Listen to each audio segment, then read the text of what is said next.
அவங்களுக்கு எரியட்டுன்னு தான் நான் திரும்ப திரும்ப திராவிட மாடல்னு சொல்லிக்கிட்டே இருக்கேன். சிலர் திமுகவை பிடிக்காதுன்னு சொல்லுவாங்க. அதுக்கு பொருள் ஒடுக்கப்பட்ட விட்டு குழந்தைகள் படிக்கிறது பிடிக்காது. இந்த இனத்திலிருந்து படிச்சு முன்னேறி IAS IPS வர்றது பிடிக்காது.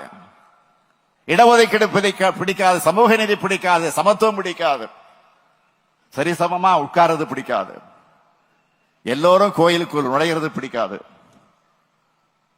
அனைத்து சாதிகளும் அர்ச்சகர் ஆகிறது பிடிக்காது, ஒற்றுமையா இருக்கிறது பிடிக்காது, தமிழ் பிடிக்காது, தமிழர்கள் பிடிக்காது, நாம தலை நிமிர்ந்து நடக்கிறது பிடிக்காது.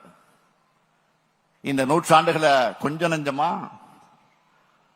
நம்ம மக்களுக்கு கிடைச்ச வேகமா கிடைத்திருப்பதை வேகமா பறிக்கணும்னு நினைக்கிறாங்க. சுயமரியாதை இயக்கம் தேடித்தந்த உயர்வை பறிக்கிற சூழ்ச்சி நடந்து கொண்டிருக்கிறது. அறிவியலை பின்னுக்கு தள்ளி பிற்போக்குத்தனங்களையும் ஆதிக்கத்தையும் மீண்டும் நிலைநிறுத்துவதற்கான சூழ்ச்சி நடந்து கொண்டிருக்கிறது.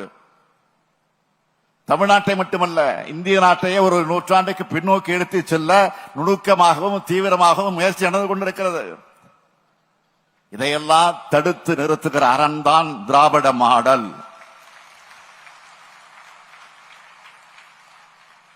அதனால்தான் அண்ணாவும் கலைஞரும் சொல்லாதத இந்த ஸ்டாலின் ஏன் செய்கிறான்னு டென்ஷன் ஆகிறாங்க. அவங்களுக்கு எரியட்டுன்னு தான் நான் திரும்ப திரும்ப திராவிட மாடல்னு சொல்லிக்கிட்டே இருக்கேன்.